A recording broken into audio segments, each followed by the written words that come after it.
How do I set up ASIO drivers in FL Studio? If you are looking to set up ASIO drivers in FL Studio, you are in the right place. This process is essential for optimizing audio performance in your electronic music production. Let's break it down step by step.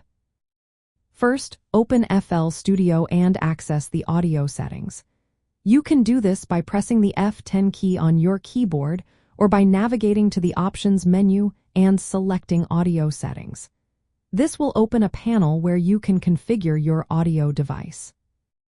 Next, look for the device selection drop-down under the Output section in the Audio Settings.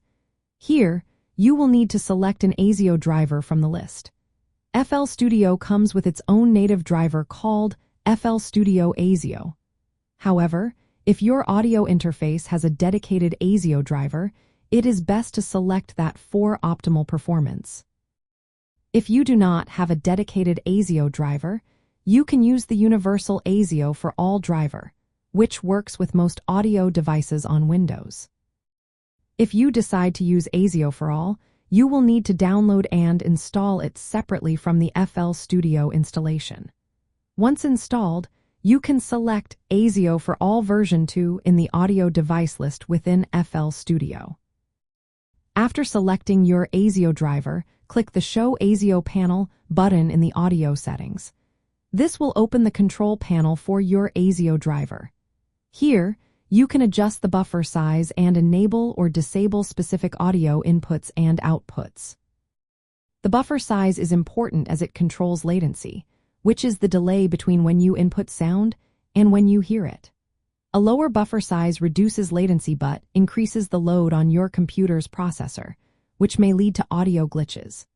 For electronic music production, a buffer size around 256 to 512 samples is a good balance.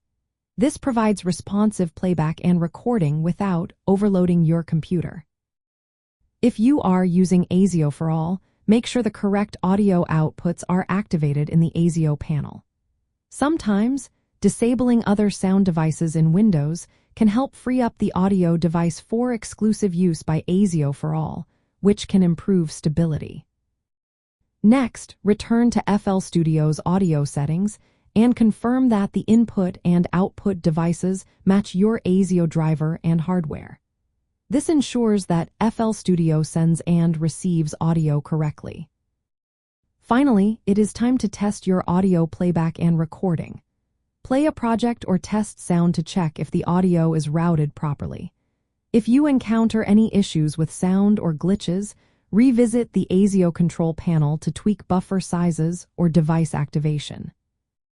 Using ASIO drivers is essential for electronic music production because they provide low latency audio processing. This is critical for live input monitoring, MIDI controller responsiveness, and real-time effects processing. Setting up ASIO drivers correctly allows you to create, record, and manipulate sounds with minimal delay, which is vital when working with complex synthesizers and drum machines in FL Studio.